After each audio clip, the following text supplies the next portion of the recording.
Hi, I'm the founder of Urntray, and I'm here to show you a trick of how to use a floral wreath tray that is the model S12.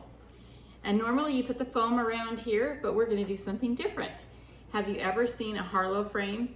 This is like the Harlow frame that you see, and you can actually turn them upside down and stick them right inside the top of there. Now, most Harlow frames come with a plexiglass piece that goes on the top, like this one. Now, this is a large Harlow frame, and if you want, you can take this off. Normally, what you would be doing is putting your arrangement on top of here, but when someone bumps the table, it could tip over and slide right off. So having it inside the Harlow frame, it makes it so much more secure for an event. And then you can just fill it full of foam and have all this flowers and whatever you want to design coming out of the top of it, or having it come down. And you'll not even see this inside.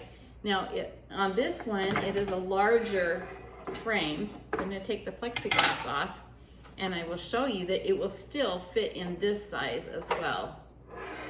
So there you go. Now, you can just fill it with foam. I know it's way up there on the top of the screen, but there you go, and it works great for that too. Happy designing and have a great time using our floral wreath trays for your events.